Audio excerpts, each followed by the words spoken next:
지난주 우리 사회를 크게 놀라게 한 사건이 있었습니다. 묻지마 범죄, 이유 없는 범죄입니다. 그러나 사실상 그 범죄의 내면을 들여다보면 이유 없는 것이 아니더라고요. 여성들이 자기를 무시한다는 거예요. 그 조그만한 이유, 그 조그만한 자기 내면의 상처를 자기가 잘 해결하지 못하여서 다른 사람에게 피해를 주고 고통을 주고 그리고 아픔을 주고 온 사회를 고통스럽게 상처공학으로 만들고 있는 것 같습니다.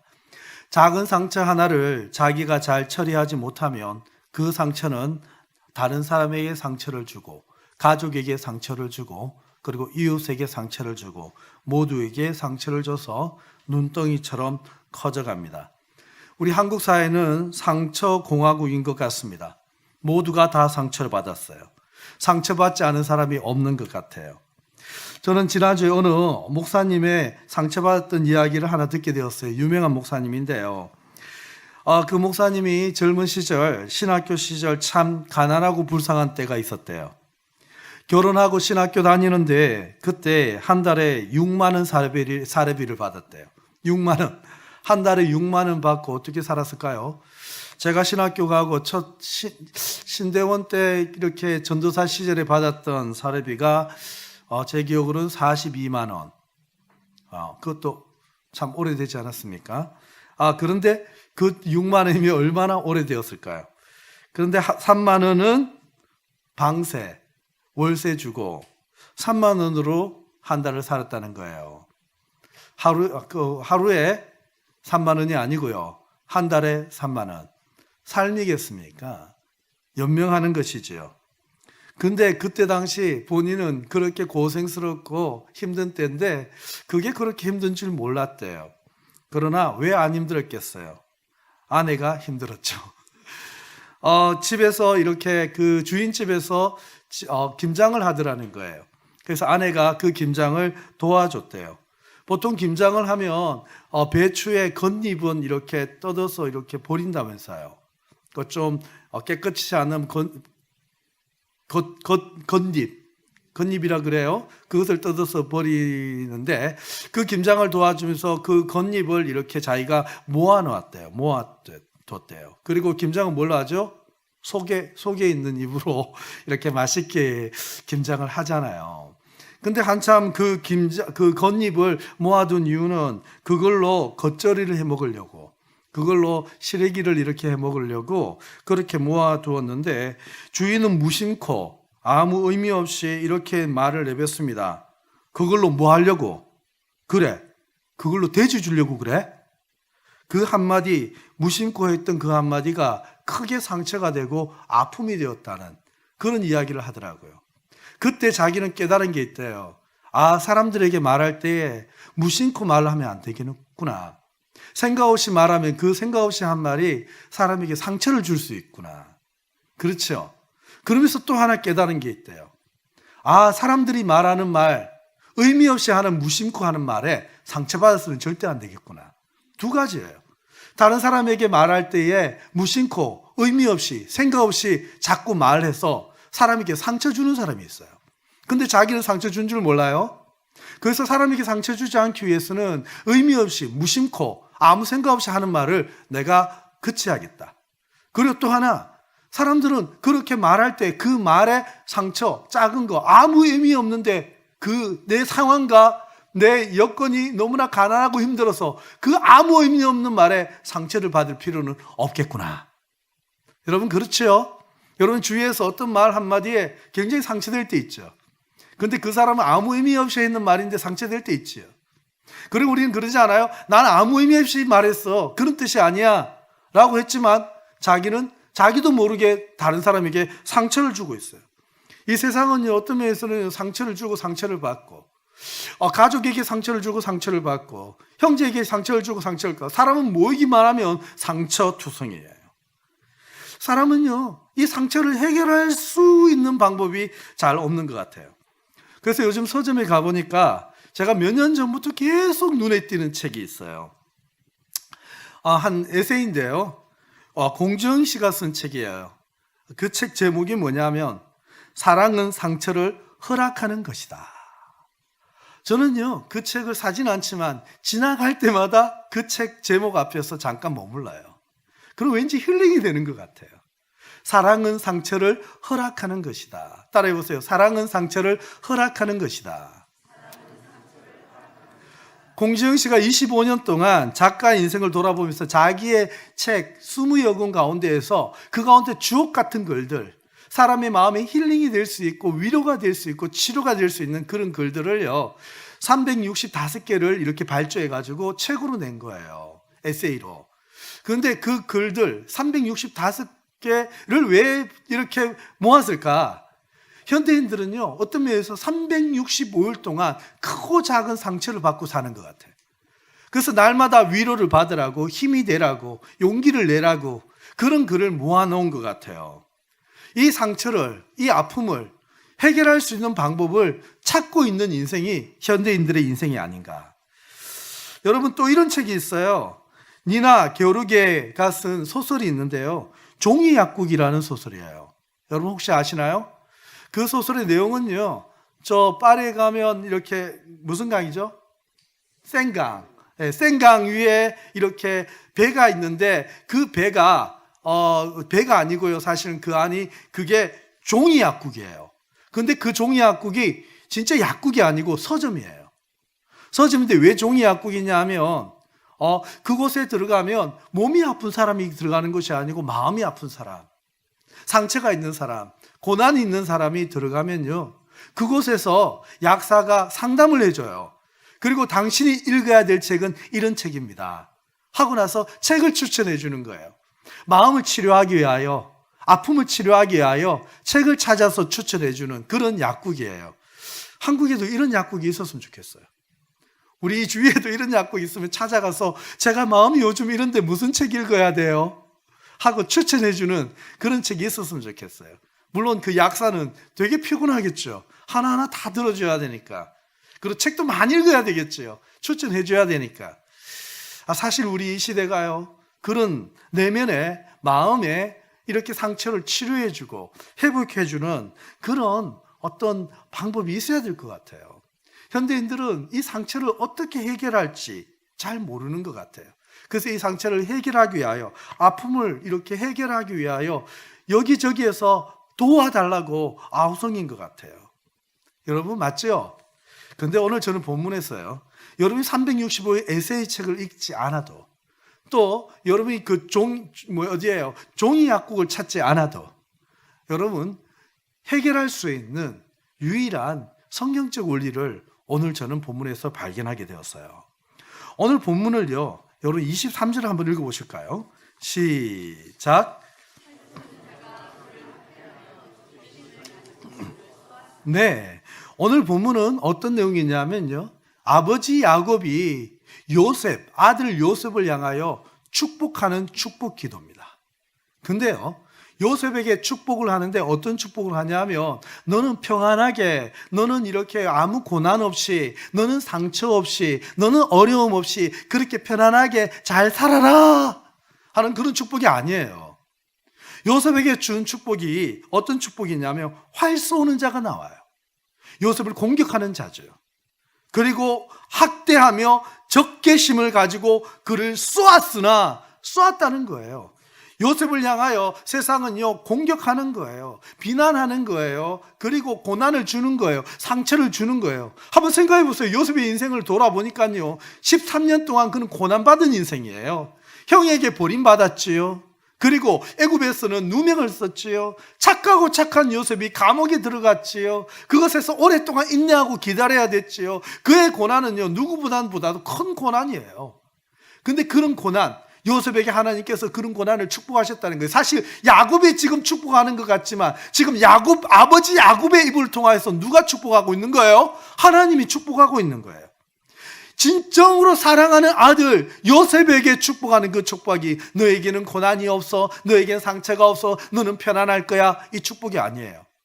여기 나오는 이 축복이요 활 쏘는 자가 등장해요. 학대하며 적개심을 가지며 그를 쏘았으나, 제가 원문을 보니까요 가슴이 답답해져요. 한 번 쏜 게 아니더라고요. 학대와 고난을요 지속적으로 계속해서 반복적으로 끊이지 않고 계속 쏘는 거예요. 여러분, 우리가 인생을 살다 보면요, 사실 요셉과 같이 큰 고난 잘 안 만나요. 그 정도로 고난, 형제들에게 그 정도까지 고난 받은 적 있나요? 말 한마디에 우리는 고난 받았죠. 그렇죠? 형제들이 나를 버린 적 있나요? 형제들이 구더기에 날 파는 적 있어요? 그리고 형제들이 나를 노예상인에 판 적이 있어요? 없잖아요. 요셉은 근데 그런 고난을 연속적으로 받았어요. 근데 진짜 고난이 힘든 건 뭐냐면 단회적으로 끝나지 않는다는 거예요. 우리의 인생은요, 산 넘어 산이에요. 물 넘어 물이에요. 인생을 살면 문제가 하나 해결되면 또 문제가 찾아와요. 맞지요? 꼭 아닌 것처럼 이 표정을, 그런가요? 하는, 맞아요, 안 맞아요? 맞지요? 그런데요, 왜 힘든지 아세요? 그게 지속적이라는 거예요. 그게 반복적이라는 거예요. 학대하고 적개심을 가지고 나를 향하여 저기 화살을 쏘아요. 우리는 한 번쯤 맞으면, 한 번쯤 그런 공격을 당하면 괜찮아요. 근데요, 계속 반복적으로, 계속 지속적으로 여러분 괴롭힘을 당해보세요. 그런 고난을 당해보세요. 이 고난이 끝이 없다고 생각할 때는요, 사람은 그때부터 무너집니다. 힘들어져요. 여러분이 찾아오는 고난이 금방 지나가겠지 하면 괜찮은데, 지나갔는데 또 여러분 상처가 생겨요. 그 상처 생긴 곳에 또 때려보세요. 아파요? 많이 아파요? 많이 아파요. 조금 아픈 게 아니야. 아픈 건 참을 수 있어요. 근데 너무 많이 아파요. 많이 아파하고 있는데 또 그것을 공격하는 거예요. 지금 요셉에게는요, 그런 일이 그의 인생 속에서 13년 이상 동안 계속 지속되었던 거예요. 여러분, 여러분에게 그런 고난이 그렇게 지속된다면 어떻게 참을 수가 있나요? 그렇게 화를 쏘아요. 적들이 나를 향하여 적개심을 가지고 학대하며 화를 쏘아요. 나를 향하여 쏘아요.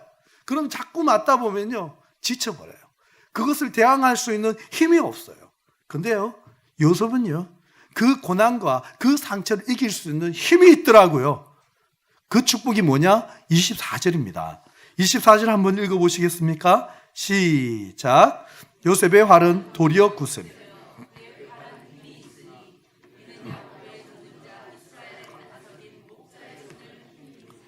자, 요셉의 활은요, 도리어 굳세고 그의 팔은 힘이 있어요. 여러분 생각해 보세요.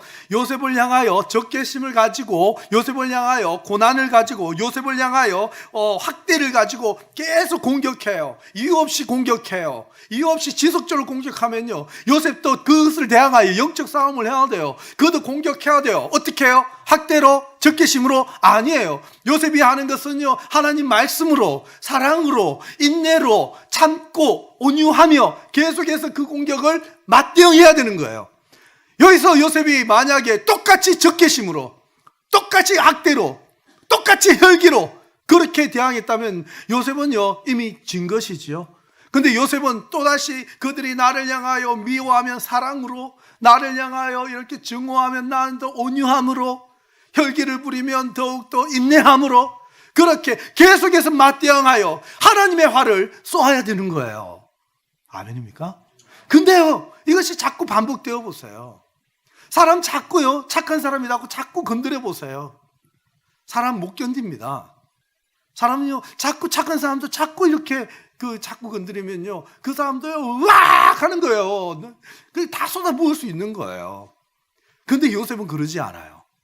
그런 이유가 뭘까요? 요셉은 자기 인격으로 지금 이 고난을 맞이하지 않고 있어요. 자기의 능력으로, 자기의 오래 참음으로, 자기의 어떤 인내로, 자기의 성품으로 이 고난과 이 상처를 해결하지 않고 있어요. 어떻게 해요? 요셉이 해결하고 있는 방법은 무엇입니까? 바로 그의 팔은 힘이 있는 이유는 야곱의 전능자, 이스라엘의 반석인 목자의 손을 힘입었어요. 요셉을 잡고 있는 누군가가 있는 거예요. 전능하신 하나님이 요셉을 잡고 있는 거예요. 요셉이 흔들리지 말라고, 요셉이 요동하지 말라고, 전능하신 하나님이, 목자 되신 하나님이 요셉을 딱 잡고 있는 거예요. 그러니까 자기를 향하여 적대심을 가지고 학대를 가지고 지속적으로 공격해도 요셉은요, 마음이 무너지지 않아요. 상처받지 않아요. 이유가 뭐죠? 하나님이 그의 마음을 꼭 잡고 있어요. 그의 팔을 꼭 잡고 있어요. 끝까지 하나님의 뜻대로 함께 말씀으로, 사랑으로, 그리고 인내로, 용서로, 온유로 대항할 수 있는 힘을 하나님이 주신다는 거예요. 할렐루야. 왜 우리가 상처를 받아요? 그 상처를 내가 해결하려고 그래요. 그 고난을 내가 어떻게 해보려고 그래요. 내 능력으로, 내 생각으로, 내 지혜로, 내 혈기로 나는 뭐 성질이 없는 줄 알아 하고 막 성질을 내면서 막 해결해 보려고 그래요. 그때 성질을 내는 그 순간, 화를 내는 그 순간에 여러분 자신이 상처를 받는 거예요. 그건 무너지는 거예요. 요셉은 흔들리지 않아요. 그 이유가 뭐예요? 하나님 전능하신 여호와가 요셉을 잡고 있네요. 저는 우리 서로 살아있는 모든 교우들에게 이런 축복이 임하기를 원합니다. 여러분의 상처, 고난 없는 사람이 어디 있어요? 그것을 어떻게 인식하느냐? 그렇죠? 어떤 사람은요 상처를 인식하는데 그것을 과거에 생각을 하면요 막 지긋지긋하다 이러고 얘기하는 사람이 있어요. 그죠? 어떤 사람은요 상처한테 그때가 좋았지. 무슨 차이일까요? 그 내용을 들여다보면요 거의 비슷해요. 대동소이해요. 근데 감정이 달라요. 그때가 좋았지. 그때 주신 은혜가 컸지. 이렇게 해석하는 사람이 있고, 어떤 사람은요 2번 다시 싫어. 이런 사람. 군에 갔다 온 사람 중에 이런 사람이 있어요. 군에 갔다 오면 그것을 돌아보기도 싫어. 근데 군에서요 하나님 붙들어 주신 경험이 있으면 그곳에서 하나님이 함께 하심이 좋았지. 할렐루야. 이게 보는 게 달라지는 거예요. 해석하는 게 달라지는 거예요. 여러분에게 그런 은혜가 있기를 바랍니다. 그렇게 되어지는 원인이 뭐예요? 내가 그렇게 생각했어요? 아니요. 반복적으로 공격받으면 생각 그렇게 안 됩니다. 전능하신 여호와가 목자 되셔서 여러분을 잡아주시는 은혜가 있어요. 여러분 옛날에 이렇게 성화 이렇게 한 번씩 보면 목자가 양을 잡아주실 때 어떻게 잡아줘요? 예? 목자가 전능하신 그 목자가 양을 잡을 때 어떻게 잡아줘요? 손 잡아요? 아니면 목에 줄 매요? 아니죠. 어떻게 하죠? 탁 안아주잖아요. 어떤 그림은 보면 목자의 어깨에 탁 올려놓잖아요. 그쵸? 이게 잡아주심이에요. 위험이 있고 어려움이 있고 고난이 있고 상처가 있으면 그분이 나를 잡아주세요. 도저히 견딜 수 없는 환경인데 여호와는 나의 목자시니 내게 부족함이 없으리로다. 그렇죠? 사망의 음침한 골짜기로 다닐지라도 해를 두려워하지 아니한 것은 주의 지팡이와 막대기가 나를 딱 잡아주시는 거예요. 그리고 나를 딱 안고 있는 모습이에요. 하나님이 나를 안으시고 잡아주신다는 것은요 인도한다는 뜻이에요. 인도하실 때에 하나님은 쉴만한 물과 푸른 초장으로 인도하세요. 그런데 그 인도하심으로 가기까지 반드시 통과하는 과정이 있다면 그것이 바로 사망이에요. 음침한 골짜기예요. 그런데 여러분 두려워하지 말아야 되는 것은 하나님이 나를 잡고 있어요. 야곱이요 그 고난과 그 어려움 속에서 요셉을 향하여 축복할 때에 요셉이 그 고난과 어려움 속에서 그 고난을 인식할 때에 요셉은요 그것이 하나님의 함께 하심이라는 것을 인식했어요. 아멘. 제가 질문 하나 해볼게요. 여러분 성경 인물 중에 진짜 이 사람 고난 많다라고 인식되는 사람 두 사람을 제가 소개해 드릴게요. 한 명은 야곱, 한 명은 그의 아들 요셉. 자, 내용 생각하지 말고 그 인물에 대한 이미지를 생각하면서 누가 더 고난 많은 것 같아요? 나는 딱 야곱 하면 고난의 인생. 아니면 요셉 고난의 인생. 누가 더 고난 많은 것 같아요? 자, 질문을 다시 할게요. 실제적으로는 누가 더 고난이 많았을 것 같아요? 요셉이다 손 들어보세요. 근데 손 내려보고요. 야곱이다 손 들어보세요. 그리고 이름만 딱 들으면 아 고난스럽다 하는 사람이 누구일까요? 요셉이다 손 들었어요. 야곱이다 손 들었어요. 야곱이죠. 여러분 이름만 딱 들으면 아 고난스러워. 맞아요 안 맞아요? 그렇죠. 근데 여러분 생각해 보세요. 인생은요 사실 야곱보다요 요셉이 더 큰 고난을 받았어요. 야곱은요 누가 고난 준 게 아니에요. 자기가 고난을 자처했어요. 자기가 부모를 속이고 거짓말을 하고 형을 속이고 장자권을 도둑질하고요. 인간적인 의미였어요. 하나님의 방법이 있는데 하나님 방법대로 하냐고 인간적인 방법으로 삼촌 라반도 속이고요. 결국은 야복강가에서 하나님까지 속이려고요. 그러다가 환도뼈가 부러지잖아요. 그의 인생은요 야곱이 자기가 그래요. 바로 앞에서 내가 130년 험악한 인생을 살았다고 고백해요. 험악한 인생이다. 자기가 자기 생각에도 고난투성이에요. 아픔투성이에요. 상처투성이에요. 그지요? 근데 지금 축복하는 시점에서 야곱을 바라보니 하나님의 눈으로 바라보니 야곱이 요셉을 바라보니 이 다른 거예요. 요셉은 뭐예요? 요셉은 자기가 자처한 고난 아니에요. 하나님 허락한 고난이에요. 근데 그의 인생은 온유함이 있고요. 그의 인생은 순종함이 있고요. 그의 인생은 형통함이 있어요. 할렐루야. 환경이 아니더라는 거예요. 여러분 보디발에 갔었을 때에 성경은 뭐라고 기록합니까? 요셉이 하나님과 함께 계셨으므로 요셉이 형통한 자가 되어 고난 가운데서도 성경은 요셉을 향하여 그는 형통한 자다라고 소개하고 있어요. 여러분 그는 야곱은 그렇지 않아요. 야곱은요 전투하는 사람이고 전투를 누가 자기 자아와 자기 애와 자기와 싸우는 자예요. 껍데기와 그러면서 정말 치열한 싸움을 연속적으로 하는 그런 인생. 여러분 근데요 야곱이 요셉을 보니까 이 축복이 나오는 거예요. 하나님께서 요셉의 축복은 바로 이런 축복이에요. 고난 가운데에서도 활 쏘은 자가 있어도 그는 지치지 아니하고 그는 평온하고 그는 하나님의 은혜 가운데 있는 그런 축복이에요. 아멘입니까? 그때요 어떤 면에서 야곱이요 축복에 대한 인식이 180도 달라져 버린 거예요. 여러분 성경 한번 읽어볼까요? 참 독특한 표현이 나옵니다. 26절 한번 읽어보겠습니다. 시작.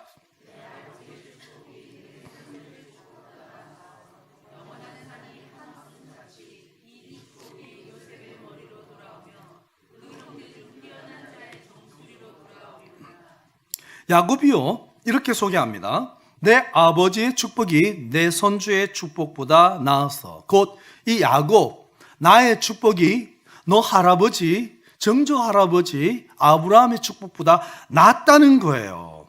이것은 두 가지 의미가 있는데 하나는요 자기가 하나님께 할아버지 그리고 아버지에게 받은 축복보다 그 하나님이 주신 축복보다 자기는 더 큰 축복을 받았다는 거예요. 야곱의 고난의 인생을 돌아보면서 이제 자기가 고난에 대한 상처에 대한 인식이 달라져 버린 거예요. 그것은 축복이었다는 거예요. 근데 오늘 문맥상으로 한 번 더 깊이 보면요 이 말은요 요셉아 내가 지금 너를 축복하는데 내가 축복해주는 이 축복은 선조들의 축복보다 더 큰 축복이야 라고 말하는 거예요. 제가 한번 여러분에게 또 질문해 볼게요. 여러분 아브라함이 있어요. 오늘 이 자리에 아브라함이 오셨어요. 그리고 이삭도 오셨어요. 웬일이세요? 그리고 야곱도 오셨어요. 믿음의 3대가 아브라함, 이삭, 야곱이었어요. 서로 사랑에게 우리 성도들에게 축복 기도해 주려고 한 명 한 명 안수해 주고 축복 기도해 주려고 왔어요. 한 명씩 여기 아브라함이 있어요. 그다음 이삭이 있어요. 야곱이 있어요. 자, 줄 서서 축복받아요. 어디 있을래요? 야곱에게 축복받겠다 손 들어보세요. 한 명도 없잖아요. 봐요. 한 명도 없어요. 이삭에게 축복받겠다. 이삭 온유하고 이렇게. 아브라함에게 축복받겠다. 아브라함에게 축복기도 받겠다. 손 안 든 분은 뭐예요? 담임 목사님에게 받겠다. 이거 훌륭해요. 그렇게 받죠. 할렐루야. 아멘 안 하시는 분 봐야지. 다시 할렐루야. 하나님께 축복하라고 세운 담임 목사잖아요. 아멘. 여러분 생각해 보세요. 아브라함에게 축복받고 싶죠. 근데 야곱이 뭐라고 하는지 아세요? 자기 선조들보다 자기가 하는 축복이 더 크다는 거예요. 더 낫다는 거예요.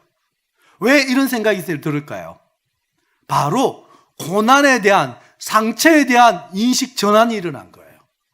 자기가 살았던 그 모든 고난, 자기의 자아의 부족함 때문에, 자기의 혈기 때문에, 자기의 거짓말 때문에 일어나는 고난이지만 이 모든 것들을 통하여 주신 모든 것이 상처가 아니라는 거예요. 그 고난은 상처가 아니고 뭐예요? 하나님 나에게 주신 축복이었다는 거예요.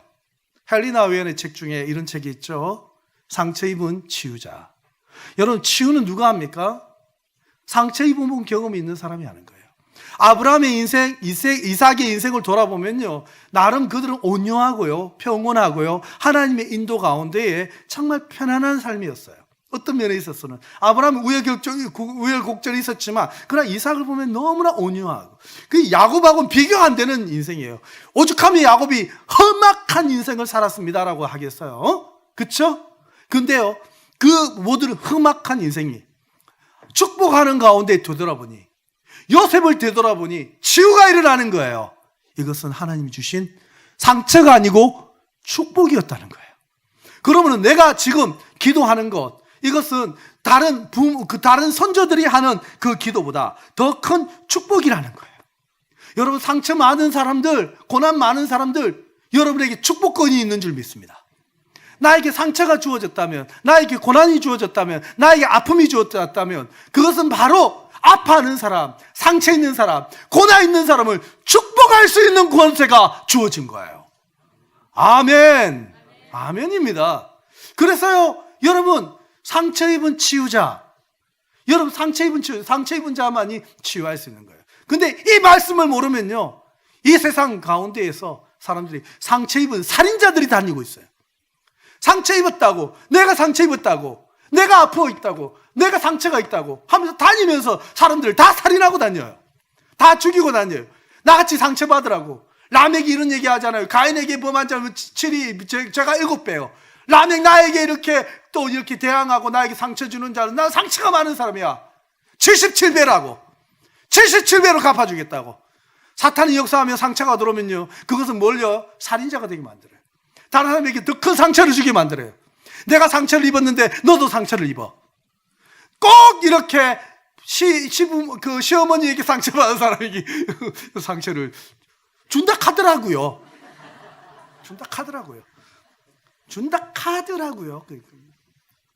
여러분, 왜 그렇죠? 내만 아파해서 되겠냐고. 너도 아파해라고. 난 아픈데 너는 잘 사는 것이 내가 너무나 속상한 거예요. 나는 어떻게 살았는데, 나는 어떻게 했는데. 자기 상처예요. 근데 하나님이 그렇게 주신 상처, 고난, 그것을 복이라고 말해보세요. 하나님이 그때 나에게 이런 복을 주셨어. 하나님이 그때 나에게 이런 은혜를 주셨지. 할렐루야. 그 상처 많은 사람은요, 복 많은 사람이에요. 축복권이 있는 사람이에요. 그 사람은 기도할 수 있는 권세가 있는 사람이에요. 야곱이 완전히 바뀌어버렸어요. 성경적 의미가 있습니다. 여러분, 창세기 47장에 보면요, 바로가 야곱에게 물어요. 너 나이 몇 살이니? 나이를 물어요. 그러니까 야곱이 바로에게 이르되 내 나이 그네의 길이 130년이니 나이가 얼마 되지 못합니다. 130년. 조상의 길, 그 조상의 길의 연주에 미치지 못합니다. 조상보다도 부족합니다. 그러나 험악한 세월을 보냈습니다. 고난 많이 받았다는 거예요. 상처 많이 있다는 거예요. 근데 뒷말이 뭔지 압니까? 10절에 야곱이 바로에게 축복하고 그 앞에서 나오니라. 전 여기서요, 성경을 묵상하는데 감동이 일어나더라고요. 축복은 누가 하는지 압니까? 고난이 있는 자, 상처가 있는 자가 하는 거예요. 아멘? 제가 목회자들 수련회 가보면 제가 목회하는 게 좀 겁이 나요. 저는 이제 개척하고 뭐 이렇게 목회한 지는 이렇게 부교육자 생활 14년, 15년 하고 개척하고 지금 이제 4년, 5년째 들어들잖아요. 그 목회가 그 20년 가까이 다가오지만, 그러나 제가 이렇게 노예나 어른들 교육자 수련회 가서 목사님들하고 2박 3일 있거나 이렇게 얘기하면요, 막 겁이 나요. 왠지 아세요? 목사님들이 상처가 너무 많아요. 여기저기 상처투성이에요. 그런데 보니까 50대 후반 되면요, 이미 여기저기 다 상처투성이세요. 그래서 얘기하는 거 보면 솔직히 말해 겁이 나요. 왜 목회가 저런 것일까? 저렇게 해야 될까 꼭? 겁이 나요. 그러면서 아유 목사님 뭐 그렇게 그러세요 하니까 한 목사님 하는 말이 박 목사는 아직 몰라. 나도 그 박 목사 그 나이 때는 박 목사처럼 그랬지 이러는 거예요. 제가 뭘 모른대요. 그러니까 겁이 나요. 어떻게 하지? 나 상처 입으면 어떡하지? 여러분 저는 이런 생각이에요. 목사는 상처 입으면 안 된다고 생각하는 사람이에요. 목사 상처 입으면요, 상처 있는 메시지가요 막 나와요. 그죠? 우리 교회가 왜 건강할까요? 하나님이 우리 교회를요 이렇게 박 목사가 제가 생각할 때 저한테는 그 지금까지 뭐 별 상처가 없어요. 행복하게 목회하는데 상처가 생기면 어떡할까 할까 두려움이 생겨요. 근데 이 말씀을 준비하는데 하나님이 저한테 완전히 패러다임을 바꿔놨어요. 박 목사 이렇게 바꿔놨어요. 박 목사, 목사는 상처를 받는 사람이야. 목사는 상처를 많이 받으면 많이 받을수록 많이 축복할 수 있어. 목사는 상처를 받는 것이 복이야. 그래야지 양의 마음을 알잖아. 양이 아파서 상처 주는 거야. 그러니 무엇을 축복해야 되고 무엇을 기도해야 되는지 그때 알게 되는 거야. 그러므로 목사야, 박 목사야, 상처받는 것을 기뻐해. 이 말씀이 나한테 들어오는 거예요. 한 번도 생각해 보지 못한 원리예요. 저는 이 말씀이 하나님 말씀으로 들리더라고요. 할렐루야. 그럼 앞으로요 10년, 20년 이 목회하면서 생길 상처들이요 갑자기 웰컴, 환영하게 되는 거예요. 왜 그 상처는 뭔지 알아요? 상처 있는 사람이 상처를 줍니다. 아픔이 있는 사람이 상처를 줘요. 문제 있는 사람이 상처를 줘요. 왜요? 치료해달라는 얘기예요. 나 고쳐달라는 얘기예요. 여러분 건강한 사람은요 절대 다른 사람을 아프게 안 합니다. 자기 안에 상처가 있는 사람을 아프게 하죠. 목회 가운데에서는요 병자가 있고 죄인이 있는 것이 목회 아니에요. 그렇다면 그 상처 있는 것을요 사인을 보내줘야 될 거 아니에요. 목사를 상처를 주고 아픔을 주는 이유는요 사인을 주는 거예요. 여러분 자녀를 키울 때는 마찬가지예요. 자녀들이요 아이고 우리 자녀들 아무 문제 없이 잘 크는구나, 좋은 것 같으세요? 숨기고 있는 거예요. 자기 내면을 말하지 않는 거예요. 아빠가 독재하고 있기 때문에, 엄마 목소리가 크기 때문에, 조금만 얘기하면 무력하기 때문에 아이가 말하지 않고 있을 뿐이에요. 아이가요 말을 해야 돼요. 자기 상처를 얘기하고 엄마를 아프게 하고 아빠를 아프게 하는 이유가 뭐예요? 아프다는 거예요. 자기. 그러면요 그 아픔을 향하여 여러분 축복 기도해 줘야 돼요. 블레싱 해줘야 돼요. 하나님 그 아픔을 만져주세요. 할렐루야, 할렐루야. 저는 서로 사랑의 교회에서 절대 지적하는 일이 없길 바라요. 당신은 이게 잘못되었다고 가르치려고 하는 일이 없길 바라요. 성경에는요 주님 외에는 스승이 없다고 그랬어요. 근데 왜 가르치려고 그래요? 여러분 블레싱 하는 거예요. 안아주는 거예요. 아멘. 상처를 치료할 수 있는 방법이 몰랐기 때문에 그 상처가 눈덩이처럼 커져서 다른 사람에게 상처를 입히고 온 세상을 상처 구더기로, 상처 공학으로 만들고 있는 거예요. 저는 상처 입은 사람이 있다면 그 사람은요 축복권을 가지고 있는 사람이라고 생각해요. 태어날 때부터 부모를 잘못 만나서 상처를 받았어요. 축복권을 가진 거예요. 부모를 축복하세요. 아멘. 여러분 자녀들에게 상처가 생겨요. 자녀에게 축복하세요. 여러분 형제 관계에서 상처가 생겨요. 말 한마디 때문에 상처가 생겨요. 여러분 손을 들고 축복하세요. 여러분 상처 생기면 어떡할 거예요? 365일 에세이집을 읽고 있으면서 마음을 위로할 거예요. 사랑은 상처를 허락하는 것이야. 한 3일 만에 보세요. 책 찍게 돼 있어요. 이게 안 되는 거야, 안 되는 거예요. 사람의 심리로, 그 에세이로, 심리학으로 안 되는 거예요. 하나님의 붙잡아 주심이 있어야 돼요.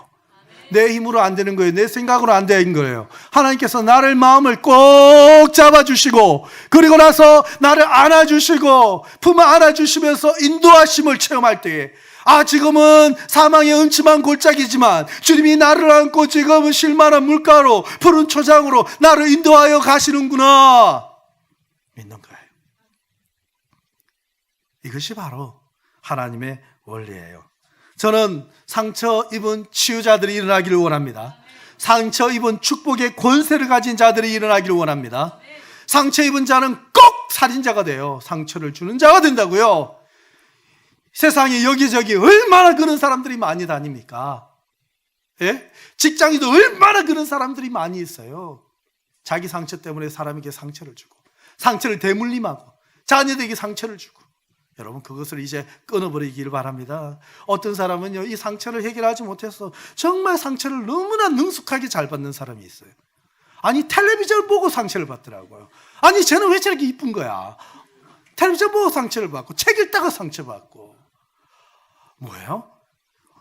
조그만 거 있으면 이유가 되고 조그만 거 있으면 상처를 받고 그것을 눈덩이처럼 불려가지고 돌덩이로 만들어가지고 사람에게 던져버리는 그런 일이 없기를 바랍니다. 우리 주님은 상처를 받으면 제일 많이 받으신 분이에요. 주님 뭐가 죄가 있으세요? 죄 없는 주님이 우리를 위하여 십자가 지시고 고난 당하시고 십자가에 못 박혀 죽으시고 살과 피를 찢으시고 물과 피를 다 쏟으시고. 주님 생각해 보세요. 주님 생각해 보면요 가슴이 터질 것 같아요. 너무나도 억울하고. 여러분 언제 상처가 된 줄 알아요? 이유가 없다고 생각될 때. 여러분 이유 없는 거 아니에요. 이유 있어요. 이유가 내 안에 있는 것이 아니고 그 상대에게 이유가 있어요. 상대의 상처가 있기 때문에 그렇게 하는 거예요. 그런데요 그런 상처 가운데서 주님은 원망하지 않아요. 사람이 상처될 때는 이유가 없는 거예요. 왜 그러는지, 왜 나한테만 그러는지, 왜 나에게 그러는지, 왜 나에게 왜 이런 일이 일어나는지. 주님은요 그때에 어떻게 하시죠? 그 십자가를 지시고 그 상처, 인류의 모든 죽음을 해결하셨어요.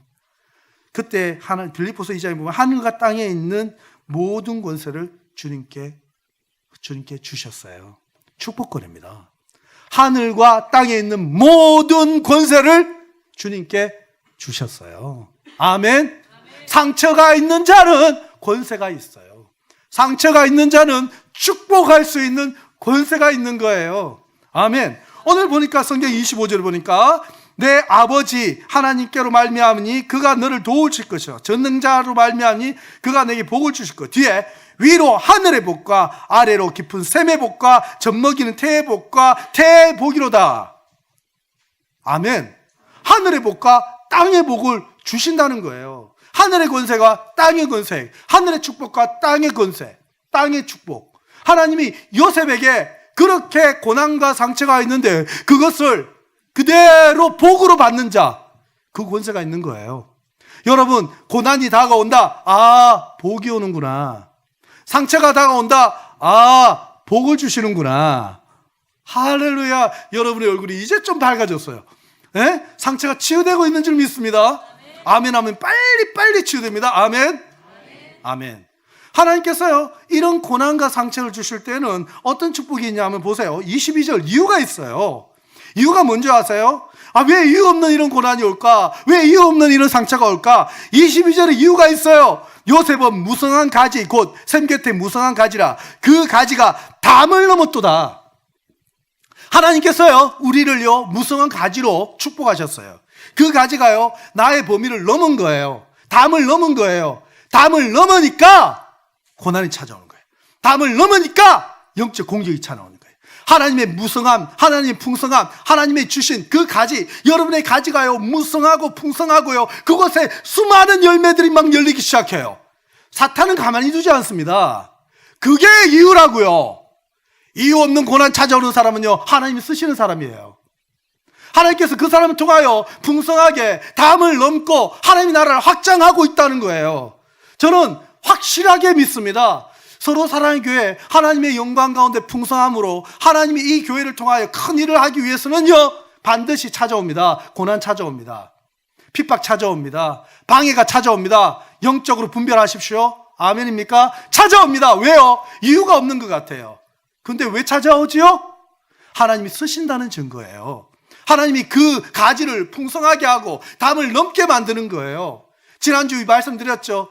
자아에 갇혀 있는 사람들, 그 낡은 포도 무지에 갇혀 있는 사람들, 그 찍찍 찢어지는 소리가 나요. 고난이에요. 상처예요. 아픔이에요. 근데 그거 터져버려야 됩니다. 어떻게 해요? 그것을 넘어서, 우리를 넘어서, 이 위례 땅 넘어서, 잠실 넘어서 대한민국 하나님의 영광이 뻗어나가기 위하여 하나님이 그 멀리까지 꿈을 꾸고 계세요. 그러니까 지금부터 공격이 들어오는 거 당연한 거 아니겠습니까? 아, 복이 오고 있는구나. 아, 축복하고 있는구나.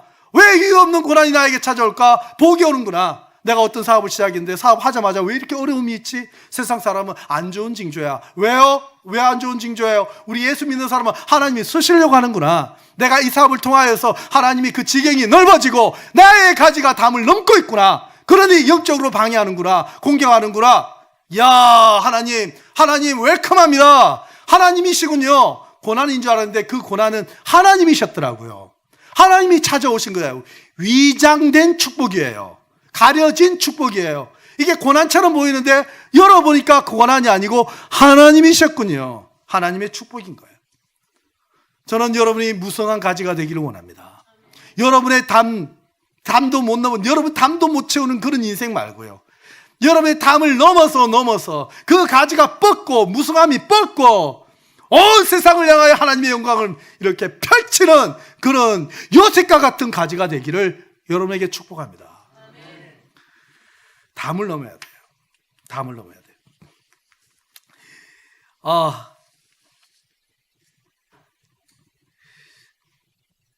저는 오늘 말씀을 준비하는데 시편 81편이 생각나더라고요. 여기 보면 반석이라는 단어가 나와요. 반석이라는 단어, 하나님은 나의 반석이다 하인데요, 좀 다른 각도로 한번 생각해 보았어요. 목자, 반석 대신 목자, 반석이 우리에게 어떻게 인식될까요? 시편 81편 16절에 보면 반석에서 나오는 꿀이라는 표현이 나와요. 이것은 하나님이 자녀에게 허락하신 약속인데요. 여러분, 꿀은 어디 있습니까? 반석에 있습니까? 꿀집에 있습니까? 꿀집에 있어요. 그런데 하나님은 자녀들에게 꿀집을 주지 않고 반석을 줘요. 반석, 좋은 면에서 흔들리지 않는 것 같지만요, 반석, 그것은 우리가 반석 같은 인생이 될 때 꿀이 나온다는 거예요. 하나님을 신뢰하고 흔들리지 않을 때. 근데 그 반석이 우리에게 다가올 때 고난으로 다가옵니다. 반석이 우리에게 다가올 때 걸림돌로 다가와요. 고통으로 다가와요. 상처로 다가와요.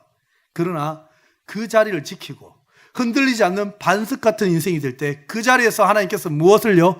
꿀을 허락하신다는 거예요. 복을 허락하신다는 거예요. 아멘. 저는 이런 축복이 여러분에게 있기를 원합니다. 자, 이제 여러분 365일 이 말씀을 붙들고 고난 앞에서 블레싱 하십시오. 고난 앞에서 축복하십시오. 고난이 찾아오면 하나님이시군요. 하나님 복 주시는군요. 그리고요, 여러분 다락방에서나 가정에서나 누가 자꾸 자기의 고난을 얘기해요. 자기 아픔을 얘기해요. 예? 자기 과거에 받았던 상처 자꾸 얘기해요. 부모님이 나에게 이런 얘기해가지고 감소, 내가 그런 얘기를 들어가지고 그때부터 내가 공부를 못했잖아, 뭐 이러고. 그 말이 안 되는 얘기 아니에요? 그 자기 이렇게 소설이에요. 소설이 빠지는 거예요. 그때 영화를 봤는데 그 영화를 보는 바람에 내가 그때 두려움이 생겼어. 그때부터 내가 악몽 꾸잖아, 뭐 이런 거 있잖아요. 그러니까 자기 소설이에요. 자, 그런 사람에게 선포하세요. 그런 사람 찾아가서 축복해 주세요. 당신에게 축복의 권세가 있다고. 어떤 사람은 10년, 20년 전에 있는 자꾸 그 상처를요, 계속 얘기해요. 그런 사람한테 가서 얘기하세요. 당신 그 상처 말하지 말고 그 상처를 주신, 그 고난을 주신 축복을 말하라고.